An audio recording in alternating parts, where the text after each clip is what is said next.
Aleluia. Evangelho segundo o apóstolo João, capítulo de número 11. Aleluia. Amém, irmãos?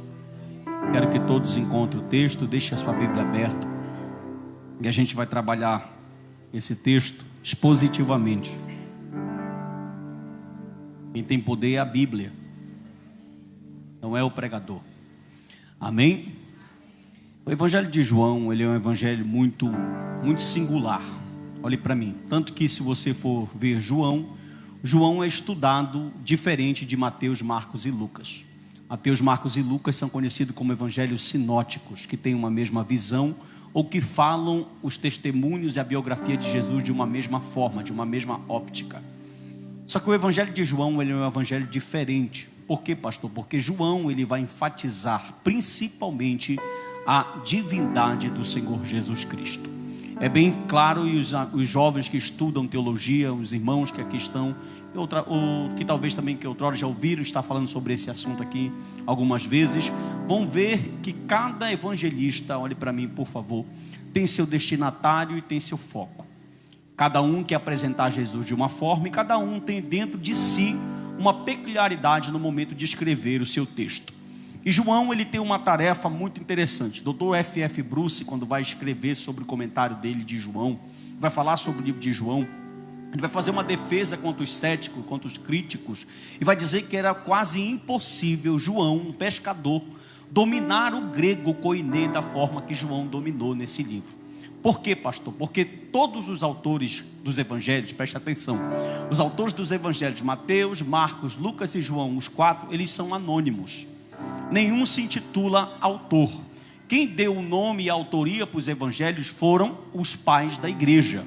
E eles diziam que era impossível João, o apóstolo, ser o escritor, Efraim, desse evangelho.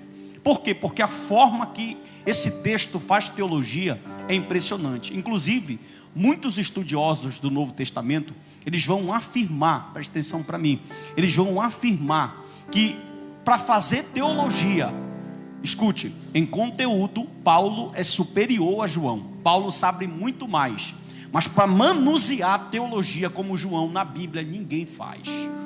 Ele consegue pegar conceitos judaicos, como ele está escrevendo para gregos, ele tem uma missão muito diferente. Olha Mateus. Mateus escreve Jesus Cristo. O judeu sabe que Jesus Cristo é ungido de Davi que vem resgatar Israel. Mas se João fala isso para um grego, Jesus Cristo, o que é que o grego entende? Como sobrenome. Porque grego entende de filosofia, não de teologia. Então João vai ter um trabalho muito superior. Muito difícil para fazer isso. Por quê, pastor? Ele vai ter que pegar todos os conceitos judaicos, colocar dentro do pensamento helênico, e ele faz isso de forma maestral, como ninguém mais faz no Novo Testamento. Tu não deu glória porque tu não quis. Amém? João, ele é espetacular. E os 21 capítulos do evangelho dele, ele vai focar 7 milagres. Preste atenção. Na verdade, em João não acontece milagres. Em João acontece sinais. Mateus, Marcos, Lucas usam a palavra grega para traduzir milagre para o português, dunamis. Mas João vai usar uma palavra diferente, porque em João não acontece milagres. Em João acontece sinais. E esse sinal do capítulo 11 é o último e considerado o mais forte sinal que Jesus vai operar.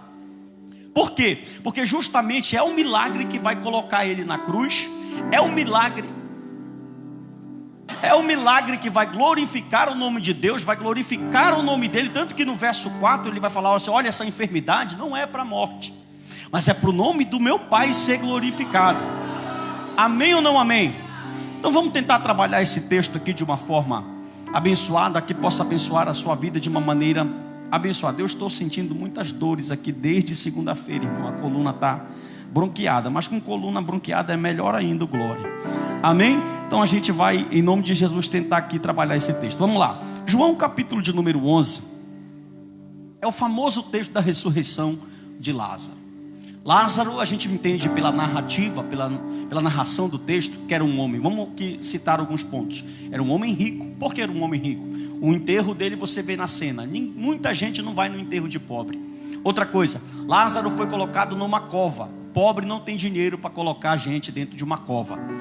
Quando Jesus chega, há uma aglomeração no enterro, e judeus vindo de Jerusalém, cerca de 3,5 km daqui de Betânia, vieram no enterro de Lázaro. Então a gente estima que Lázaro é um morador ilustre da pequena cidade de Betânia. O texto também vai nos informar outra coisa, olhe para mim. O texto vai informar-nos que Lázaro, ele tinha uma comunhão mais íntima um pouco com Jesus e os apóstolos. Lázaro, Marta e Maria, os três, criaram laços de afeto mais forte com o Senhor Jesus.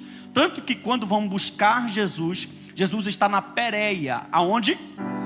Com P. Jesus está na Pérea.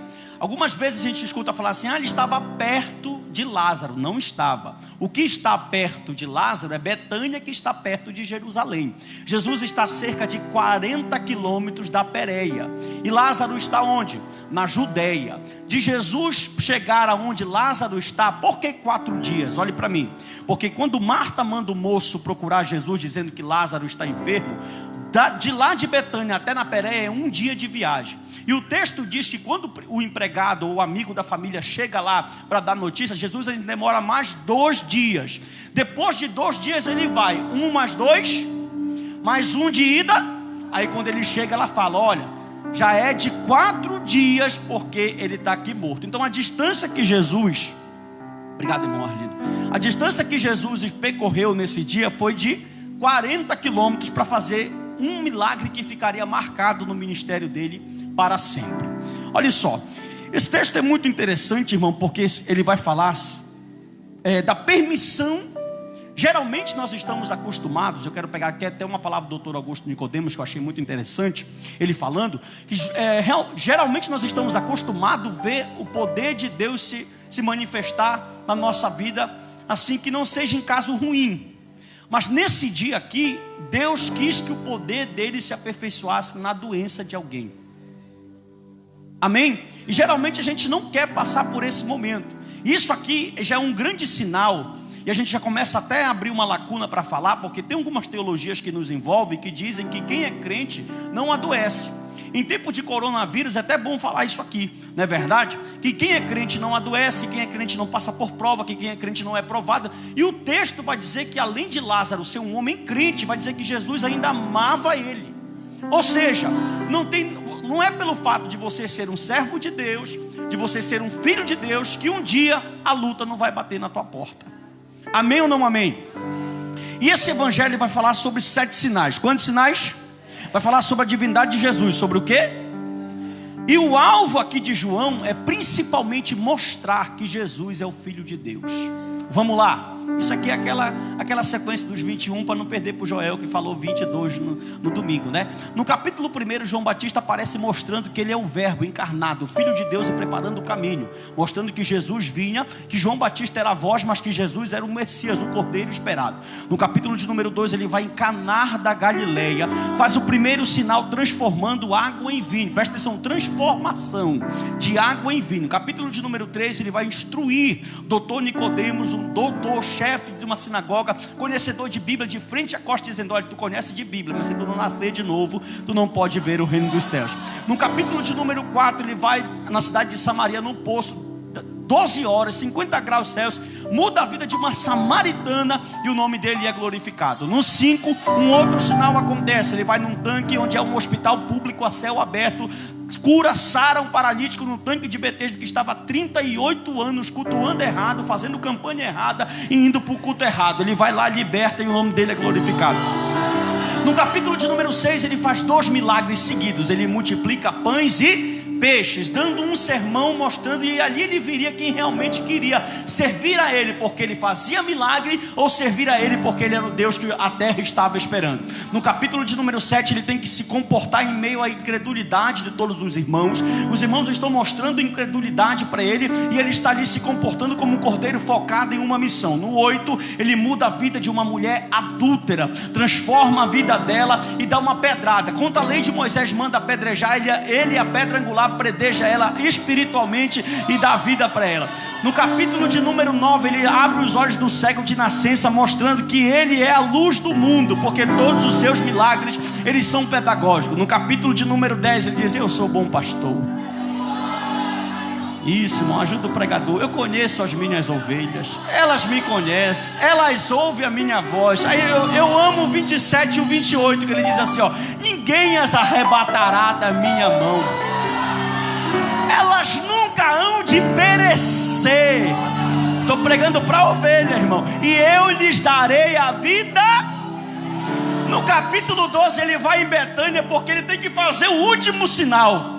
Ele tem que mostrar que ele é a ressurreição e a vida. Tem que mostrar que ele tem que fazer esse milagre, porque esse milagre está levando ele para a cruz. No 12, falta a última semana dele da terra. Do capítulo de número 1 ao capítulo de número 12 passam 33 anos e meio. Do capítulo de número 12 ao capítulo de número 21, o Dr. John MacArthur diz que passam uma semana. No capítulo de número 12 ele volta para comer a última ceia em Betânia, porque as horas dele estão acabando. No 13 ele pega uma bacia, só fala se você dá glória, e faz os discípulos sentarem e diz assim: senta aqui que eu vou lavar o pé de vocês, para ensinar o que é ser humilde. Por quê? Porque eles estavam discutindo quem era o maior. Por o caso deles estarem junto com o Messias, esperando um reino, eles perguntaram ao mestre. A mãe de um, João, dos irmãos dos filhos de Zebedeu, falou: Senhor, que um sente à tua direita e outro à tua esquerda. Ele falou assim: deixa eu mostrar para vocês que o maior no reino dos céus é o menor aqui na terra. Me dá uma bacia aí que eu vou limpar, que eu vou lavar o pé de vocês, ensinando diaconia, o que é servir o reino. No capítulo de número 14, se puder levantar a mão direita, fica mais bonito. Ele diz assim, ó: não se turbe o vosso coração. Credes em Deus, crede também em mim. Na casa do meu pai há do verbo haver, já tem morada, meu irmão. Se não fosse assim, ou seja, se não tivesse, eu não teria dito: eu vou preparar lugar. E se eu for preparar lugar, segura, eu vou, mas eu volto, para que onde eu estiver, vós estejais também. Aí no 15 ele quer falar para os preguiçosos que só querem escutar culto. Ele abre a boca e fala assim: eu sou a videira verdadeira, e vós sois o ramo. E todo aquele que não dá fruto, olha para o teu irmão e diz: trabalha, senão ele te corta no fogo. Se ele não dá glória, não tem problema, irmão, é a Bíblia. Aleluia. Todo aquele que não dá fruto, eu corto e lanço. Aí agora os calvinistas vão amar. Versículo de número, capítulo 15, versículo 16, ele diz: olha, não escolheste-vos a mim, eu escolhi a vós, e não me eis para... Porque se eu não for um alus paracleto, lá vai um da mesma forma, do mesmo poder, da mesma unção. Aleluia. E ele estará convosco um ano, não um mês, não uma semana, não, ele estará convosco todos. Aleluia, todos os dias até a consumação dos séculos. Isso, a igreja está começando a entender o que Deus está falando. No capítulo 17 ele organiza uma oração, prepara os discípulos e diz: olha, eu que estou indo para a cruz, mas quem tem pão ele dá até na hora da morte. Não, você não pegou. Era ele que estava precisando de uma palavra. Ele falou: senta aqui, que antes de eu ir, eu quero ensinar uma oração para vocês. Ele olha para os discípulos e fala: Pai nosso que estás no céu, santificado seja o teu nome, venha a nós o teu reino, seja feita a tua vontade, assim na terra como no céu. O pão nosso de cada dia que nos deste hoje, perdoai as nossas ofensas, assim como nós temos perdoado aquele que nos tem ofendido. Não nos deixe cair em tentação, mas livra-nos do mal. E que a igreja diga: no 18 lá está o teu Cristo, o teu Cristo angustiado no Getsemane. A pressão é tão grande, porque lá vai ser pago o pecado do passado, do presente, do futuro. Deus tolerou toda a sua ira para jogar sobre um cordeiro puro, santo, imaculado. O poro dele está expelindo sangue. No 19 ele está crucificado. No 20 ele ressuscitou. Vou repetir, no 19 ele está crucificado. O diabo pensou que tinha ganho, mal ele sabia que só contribuiu para que toda língua confesse, todo joelho se dobre. E no 21, levanta a mão, meu irmão. Aleluia. No 21 ele abre a boca: João, fala uma hipérbole, levante a mão dizendo: olha, ele fez tantos milagres que nem todos os livros do mundo poderiam contar. E ele diz assim: ele foi, mas vai voltar. Se a glória é para ele, mistura com glória a Deus, aleluia, e bate uma palma para o Nazareno.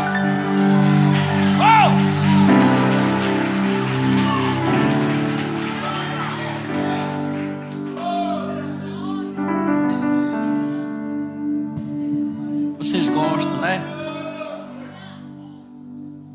Jesus, vamos lá. Agora que eu tenho sua atenção, olhe para mim. Aleluia. Jesus está entrando, e algumas coisas nos chamam a atenção nesse texto já de primeira. Por quê, pastor? Porque a família, o rapaz caiu enfermo, a família de amigos, eles falam: Senhor, o que tu... Vamos ler o versículo de número 3, capítulo 11, verso 3. Quem encontrou, diga amém. Mandaram-lhe, pois, as suas irmãs dizer: Senhor, eis que está enfermo aquele a quem tu... O que você faria se alguém chegasse na tua casa e alguém que tu amasse e você recebesse a notícia: olha, corre para a UPA ou corre para o hospital fulano de tal, para o hospital tal, que quem tu ama, fulano, ciclano está doente, o que você faria? Hein? Você ia imediatamente procurar, sim ou não? Mas aqui acontece algo ao contrário. Ou Jesus é amigo da onça, ou ele tem muito controle da situação. Por quê, pastor? Porque o texto vai nos informar que após ele receber a notícia que Lázaro está doente, ele ainda fica 2 dias. Presta atenção. Pelo texto bíblico, olhe para mim por favor. Pela narrativa bíblica, Efraim, a gente pode observar nos capítulos anteriores e nos outros evangelhos que Cristo passou por diversas vezes em Betânia. E ele teve muitos momentos. Que momentos, pastor? De comida, de ceia, de vinho, de carneiro assado com essa família. E por muitos momentos essa família foi bênção no ministério de Jesus, alimentando ele e os seus apóstolos, amém? E agora, no momento que Lázaro mais precisa dele, ele escuta, o rapaz chega com urgência, o homem está enfermo. Se Marta e Maria mandam buscar Jesus, porque alguma fé elas têm em Jesus, amém ou não amém? Então qual era a do amigo Jesus? Acompanhar o rapaz e... Só que ele fala não. Ele se demora, vamos ler o texto por favor? Capítulo de número 11. Aleluia. Versículo de número... Primeiro ele mostra... Versículo 6, 11:6. Quando ouviu, pois, que estava enfermo, ficou ainda 2 dias no lugar onde estava. Ficou quantos dias? Só que no versículo de número 4, ele já libera uma palavra para mostrar que ele é soberano. Que ele tá, leia comigo, verso 4. E Jesus, ouvindo isso, que Lázaro estava enfermo, ele disse assim: essa enfermidade não é para a morte, mas é para a glória de... Mas é para a glória de Deus. Olha o que ele diz no final do verso 4. E tem um mistério da trindade aqui, para que o Filho de Deus... A enfermidade é para a glória de Deus. Para a glória de quem? E a glória de Deus é para glorificar o Filho de Deus. Você vai entender já já qual é esse mistério. Prosseguindo, e ele fica 2 dias lá. De repente, quando Jesus ouve que ele está enfermo, o controle é tão grande, porque ele estava... Esse é o milagre que está encaminhando Jesus para ser glorificado. E vai começar uma sessão agora a partir do verso de número 19, que é um diálogo teológico, um diálogo familiar com Marta e com Maria. Jesus vai chegar no verso 19, leia comigo por favor, vou pular, nós não temos tempo. E muitos dos judeus tinham ido consolar Marta e Maria acerca do seu... Ou seja, observa que a família é importante, né? Ninguém vai em enterro de pobre, irmão. Só mesmo parente e amigo mais chegado. Mas aqui judeus tinham vindo de Jerusalém. Versículo de número 20. Ouvindo, pois, Marta que Jesus vinha ao encontro, Maria, porém, ficou assentada em... Você não lembra nada disso aqui? Isso não te lembra nada? Uma outra cena na Bíblia, presta atenção como as coisas mudam. Marta e Maria estavam recebendo Jesus. Jesus entrou e foi conversar, e Maria deu atenção para ele. E Marta foi fazer o quê? Cuidar dos afazeres de... Só que aqui o negócio está diferente. Por quê? Porque quando Marta ouve que Jesus está vindo, a Marta que ficou preocupada com os afazeres de casa, saiu com pressa agora dessa vez para ir atrás de Jesus. E Maria já ficou ali mais calma. A gente consegue observar na personalidade das 2 irmãs, que é uma agitada igual o pastor Narciso, e que é outra mais calma como um irmão mais sereno. São 2 personalidades totalmente diferentes. E é interessante que quando o Senhor começa a situação da conversa com Marta, versículo de número 21, ela vai falar assim, ó, leia comigo por favor, 11:21, quem encontrou diga amém. Olha o primeiro ponto que ela disse para ele. Disse Marta, disse quem? Disse Marta a Jesus: Senhor, se tu tivesse aqui, o meu irmão não teria. Olhe para mim, ela está certa. Olha o 22, o que ela disse: mas também agora sei que tudo que pedires a Deus, Ele te concede. Ela também continua certa. Agora olha o que ela diz no versículo de número 24. Aleluia. Disse-lhe Marta, olhe para mim, presta atenção, versículo 21, se tu tivesse aqui o meu irmão não teria. Versículo 22, mas sei que tudo que pedires a paz Ele te concede. Ela está certa, sim ou não? Aí Jesus instiga ela no verso 23, olha o que ele fala, presta atenção. Verso 23 ele dá a resposta: Marta, o teu irmão, ele há de... Aí no 24 ela responde de novo, ó. Disse-lhe Marta, eu sei, na ressurreição dos... No 21 ela está certa, no 22 ela está certa, mas no 24 ela está totalmente errada. Por quê, pastor? Leia o 25. No 25 Jesus falou assim: Marta, eu serei a ressurreição. Ele falou isso? Não, eu li errado. Leia de novo, está escrito assim, ó, Marta, eu era a ressurreição. Está assim? Então ele disse: Marta, como assim, pastor? Todo judeu crê, olha para mim, segura. Todo judeu crê numa ressurreição futura. Está todo mundo no seio de Abraão, segundo alguns teólogos já conscientes, segundo outros dormindo. Quando Jesus voltar na parúzia, isso, quando Jesus voltar para buscar a igreja, o que é que vai acontecer? Quem está morto? Quando Jesus fala, o teu irmão há de ressuscitar, o que é que ela idealiza? Que ela aprendeu desde criança na sinagoga, que na volta do Cristo, do Messias, quem está morto, ressuscita. Então ela está pensando numa ressurreição futura. Só que Jesus não falou, eu serei, ou eu era. Ele disse, Jesus estava falando de algo presente.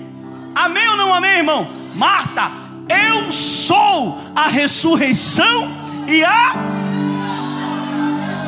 Você percebe, preste atenção para mim, que aqui tem algo muito interessante acerca de uma fé. Olhe para cá. Marta está mostrando uma fé em Jesus que nós temos.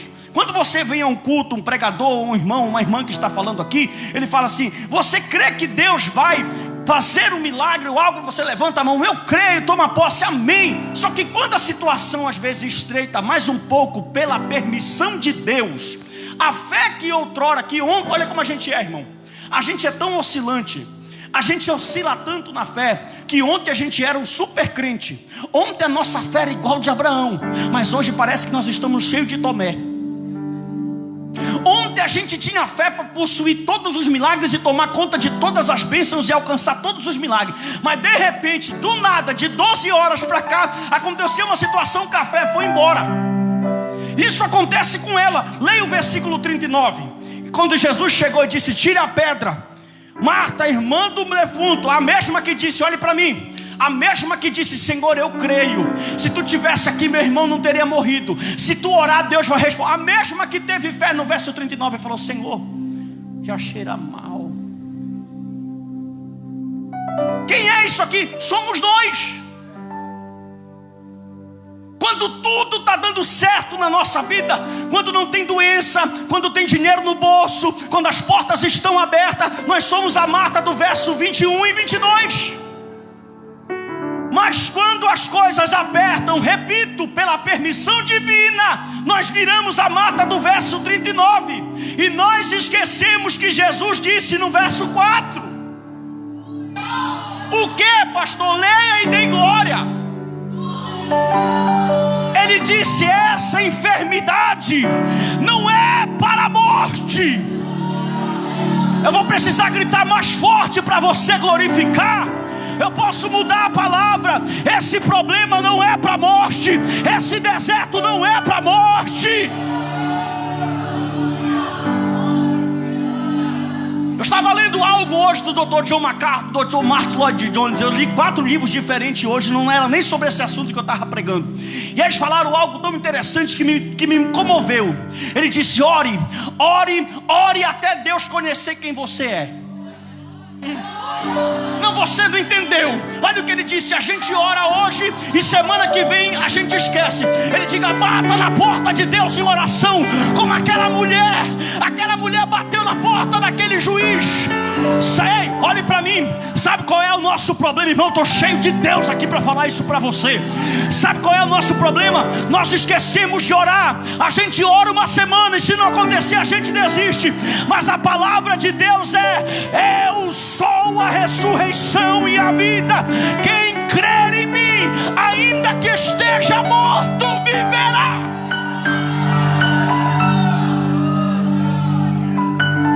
Dr. John MacArthur é terrível. Ele abriu a boca e disse: ore até que Deus te conheça. Porque tem gente que bate na porta do céu que o céu ainda não conhece. Ele disse: é como um amigo íntimo que quando bate na casa de alguém, ele vê você na porta, ele diga: entra porque você é amigo. Olhe para o seu irmão, já que não pode pegar na mão, não pode mais fazer nada, por enquanto olhe para ele e diga: como é que está a tua vida de oração com Deus? Agora eu vou falar algo lindo demais. Só falo se você... Isso, você já sabe. Olhe para mim. Versículo de número 35. Olha que coisa linda. Jesus... Você já viu um fantasma chorar? Você não entendeu? Porque os docetistas disseram que ele era um fantasma. O ascetismo disseram que ele era uma luz, uma força, um espírito. Só que espírito não chora. Não, irmão, isso aqui é de uma profundidade teológica tão grande. Eu estou falando de um filho de Deus tendo o mesmo sentimento que eu e você tem. Aleluia. Ele amava lá. Alguns teólogos vão dizer... Eu não concordo com alguns teólogos. É um ponto de vista meu, presta atenção. Eles dizem assim: ele está chorando porque Lázaro morreu. Não concordo. Diga: por quê, pastor? Porque daqui a pouco Lázaro já vai ressuscitar. Então o choro não pode ser por causa de Lázaro. Então por que é o choro? Por causa da morte. Diga: sétimo sinal. Só faltava ser vencido um inimigo. Não, você não entendeu. Ele já tinha transformado, ele já tinha multiplicado. Ele já tinha da glória, me ajuda, querido.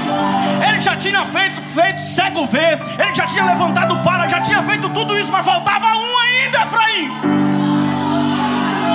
O que todo mundo temia. Olhe para mim. Lá vem os faraós, bateram de frente com ele, perderam. Lá vem os reis da Babilônia, bateram de frente com ela, perderam. Lá vem Alexandre o Grande, bateu de frente com ela, perdeu. Ei, Jesus brinca com a morte. Como assim? Presta atenção, olhe para mim. Nenhuma vez nas escrituras sagradas você vai ver Jesus falando de morte. Ele fala sono.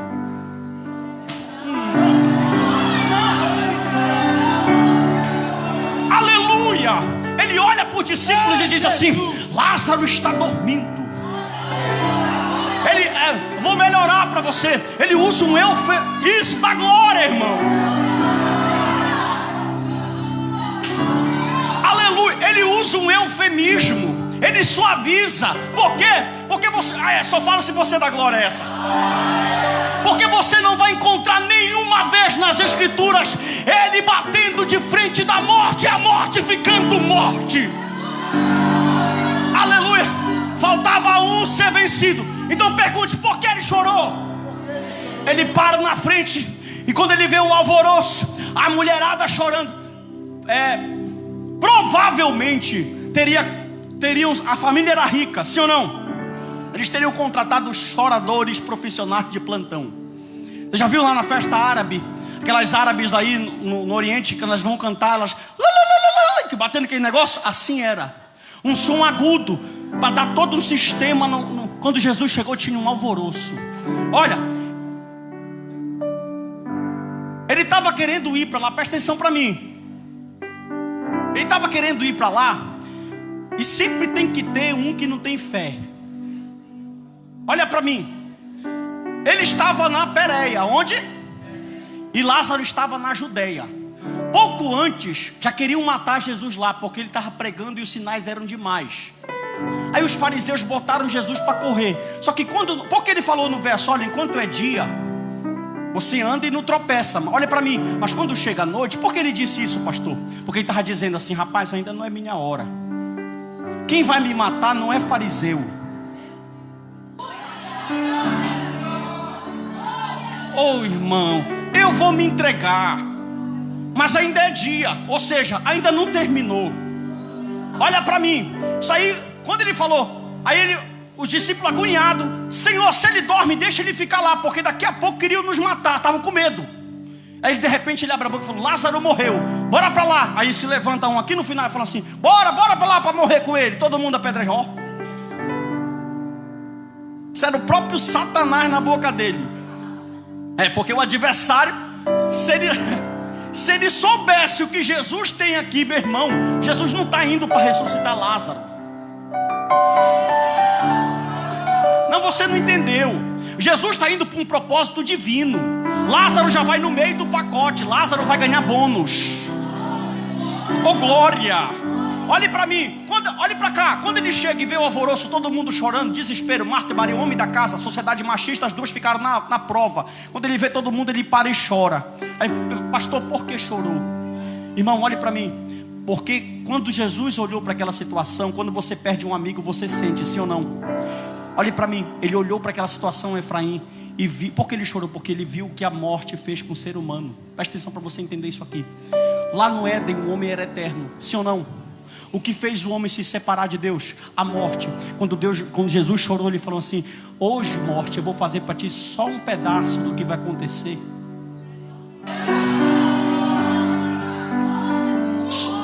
Escute, esse dia era só um ensaio. Não, você não entendeu. Aleluia. Ele chora. Quando ele chora, presta atenção. Aí, vamos lá. Olha só, ele chorando, versículo de número 35. Já estou terminando. Jesus, disseram pois os judeus, vede como ele amava. Aí olha outro aqui, ó, no 37, outro que não tinha o que fazer. Não pode ele que abriu os olhos do cego ressuscitar ele? Rapaz, meu Jesus amado. Versículo de número 38. Jesus, pois, movendo-se outra vez, muito em si, veio ao sepulcro, e era uma caverna, e tira uma... Aí, presta atenção, estou terminando, olha para cá. Tem duas coisas interessantes. Ele manda tirar a pedra, tirar o quê? E quando Lázaro sai, a Bíblia diz que ele está envolto em lençóis, todo enfaixado, sim ou não? Aí ele fala, tire a pedra e depois tire os lençóis dele, sim ou não? Se o Jesus que mandou, presta atenção, Lázaro ressuscitar, ele não poderia falar assim, lençol, deixa ele, Lázaro, dá um giro. Ou então ele falar para a pedra, pedra, e a pedra, sim ou não? Sabe por quê? Porque Deus só faz aquilo que eu e você. Deus só vai fazer aquilo que eu e você não pode fazer. A pedra os homens podiam tirar, o lençol os homens podiam desenfaixar, mas a morte,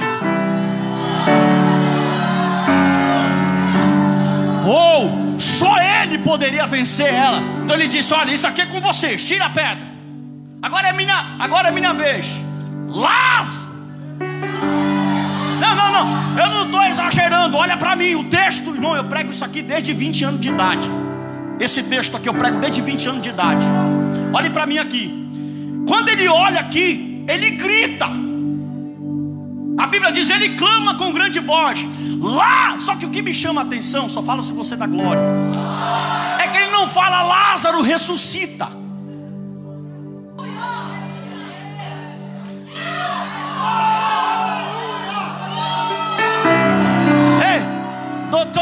Doutor John MacArthur, doutor Champlin, doutor Nicodemos, que desça no joelho para pegar essa, porque essa papai do céu deu para mim.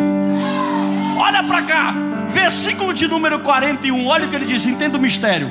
Tiraram, pois, a pedra de onde o defunto jazia, e Jesus levantou a mão e os olhos e disse assim, Pai, obrigado. Por que Pai, obrigado? Se Lázaro tivesse morto já ainda, ele ia falar, Lázaro, ressuscita. E por que no 41 ele agradece? Pai, obrigado. Porque lá dentro Lázaro já estava.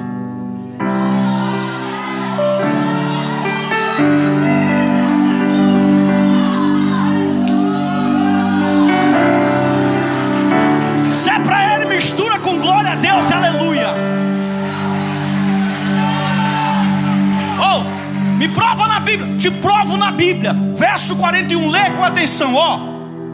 Tiraram, pois, a pedra de onde o defunto jazia. E Jesus, levantando os olhos para o céu, disse: Pai, te dou graça, porque por haveres me... Olha que lição linda que ele vai nos dar. Olha para mim aqui todo mundo. Te dou graça por haver me ouvido. Onde era que ele estava? Na Pérea, 40 quilômetros. No momento que a notícia chegou, ele já começou a orar.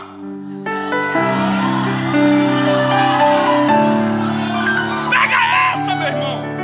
No momento que a notícia chegou na Pérea, ele já estava aqui ligado com o céu. Senhor, é para mim lá. E o pai falou, por isso que ele falou no verso 4, ó, essa doença não é para a morte. O pai falou, vai lá em Betânia que eu vou glorificar o meu nome. E se eu glorificar o meu nome, eu vou te glorificar lá também. Ai. Aleluia. Você consegue entender isso, irmão? Amém ou não amém? Aí tanto que, outra coisa, criaram na mente das pessoas que oração é assim, ó, de cabeça baixa e de olho fechado. Mentira. Isso é tradição humana. Jesus levantou, foi a cara para o céu, ó. Lê 41. Tiraram, pois, a pedra de onde o defunto. Versículo de número, deixa eu só achar aqui. Disse Jesus, não tenho dito, 41. Tiraram, pois, a pedra de onde o defunto. E Jesus, levantando os olhos para onde? Para onde? Oh, dizendo, Pai, te dou graça, porque eu sei que tu me ouvires. Aí no 42 ele diz, ó, eu bem sei que sempre me ouves. Sabe que é coisa mais linda? Presta atenção para mim. Jesus não era nenhum pregador daquele que gostava de outdoor e de fama. Olha para mim, crente, pelo amor de Deus. No 42 ele fala que ele só fez aquilo porque ele queria glorificar o Pai. Ele não ia nem fazer alvoroço nenhum. Leia o 42 e entende o texto, ó. Eu bem sei que sempre me ouves, mas eu disse isso por causa da multidão que está ao redor, para que eles creiam que tu é Deus e que eu sou o Messias. Jesus não foi dar show e dizer que ele era curandeiro. Ele foi fazer aquilo para dizer, ele levantou, mas é porque ele é Deus. E eu sou o Filho. Aleluia. Numa oportunidade dessa, Lázaro já estava lá, meu irmão. Só o Senhor é Deus. Só esperando a luz abrir da pedra para ele. Aí eu termino a mensagem aqui. Minha vontade não era terminar, mas eu termino aqui. Quando ele... escuta. Os fariseus estavam doidos, tentando lutar com ele. Todos os evangelhos, Leonardo, para parar ele. Eles vinham trazer a lei, peia neles. Eles vinham querer parar Jesus, um cego via. Eles queriam, quanto mais eles queriam parar, mais o ministério de Cristo. Se fosse na rede social, Jesus já estava com mais de 3 milhões de seguidores, porque ele ficou famosíssimo. Olhe para mim. Aí quando Lázaro ressuscitou, irmão, imagine isso. Você foi no enterro do cara.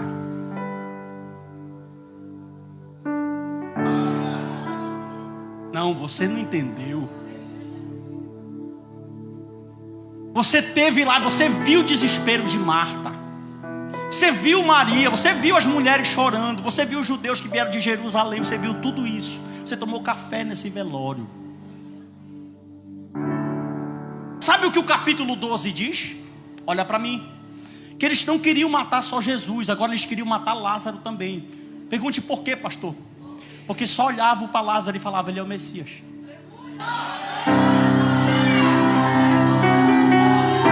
Ei, não, você não entendeu.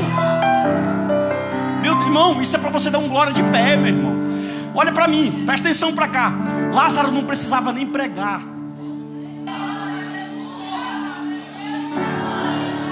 Segura, desceu aqui, ilustrar, coisa linda. Lázaro vai na padaria, o padeiro vira crente.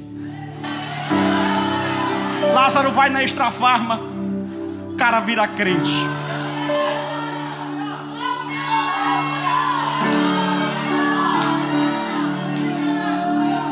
Ah, Jesus. Lá vai Lázaro andando no quarentão. Não, ele não andava de ônibus, ele era rico. Lázaro parava no Metrópole, no estacionamento. Menino, não acredito.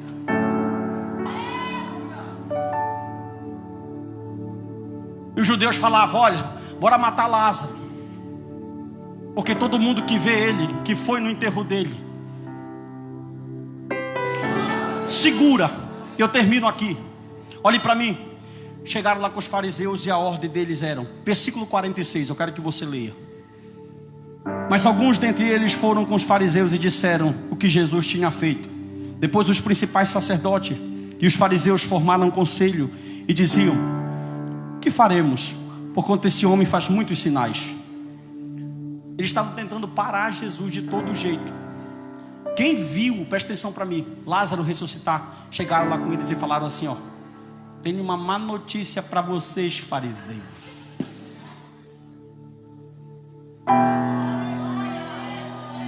Que foi? Mais um cego viu? Não.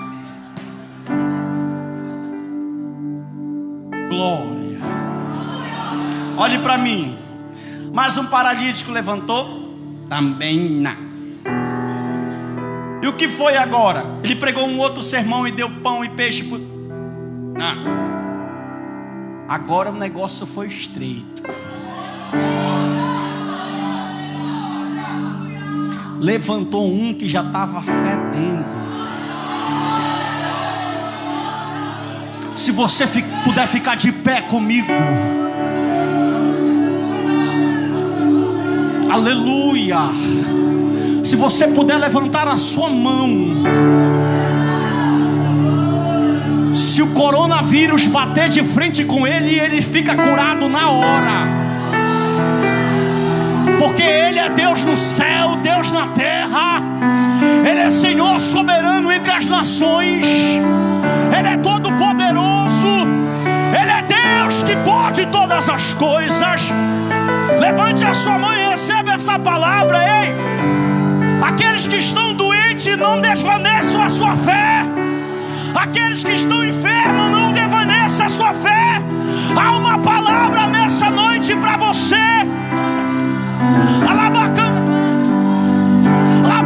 Há uma palavra para você nessa noite. Eu sou a ressurreição e a vida.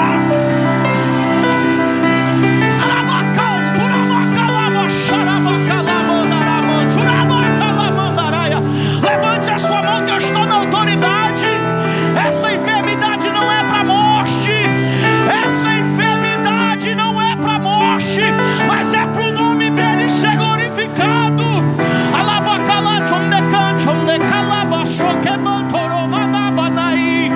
Há poder nessa noite no nome de Jesus. Ele é poderoso. Aleluia, aleluia. Você pode adorar ao nome dele comigo. Você pode ser cheio dessa graça comigo. Então declare comigo assim. Estenda a sua mão e diga: e te adorar é o que Jesus.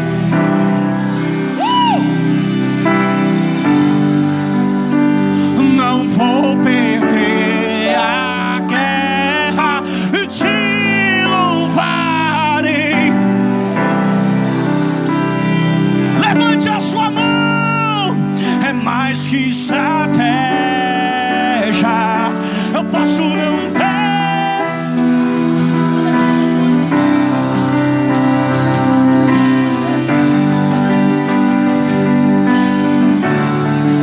Seja renovado. Seja renovada. O Senhor está cuidando de mim. A igreja do Senhor diga: eu não preciso transformar pedais em pães para provar que no deserto tu está cuidando de mim. De lugar alto não vou me lançar só para demonstrar o seu poder. Eu não preciso ver fenômenos para crer em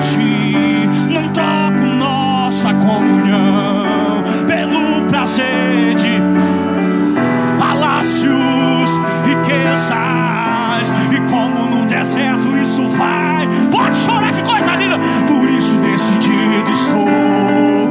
E quando a minha força ser, levante a sua mão aí para declarar comigo. Vai, abre a tua boca e seja cheio. Diga: e te adoro.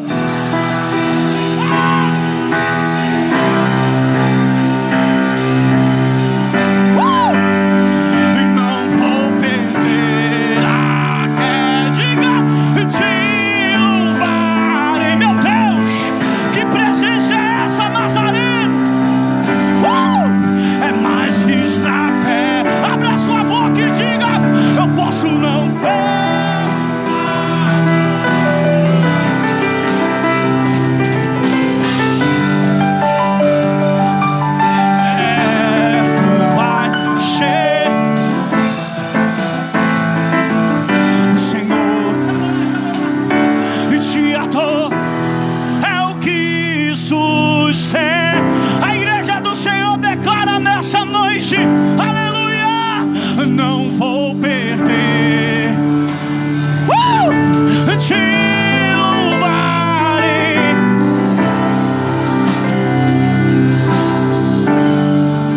É mais que estratégia, eu posso não ver.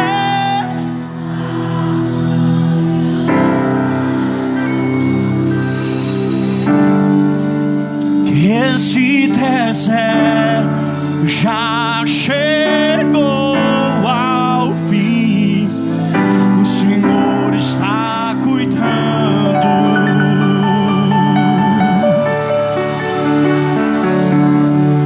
de mim. A palma mais bonita que você puder bater para Ele. Celebra o Rei Jesus. Oh!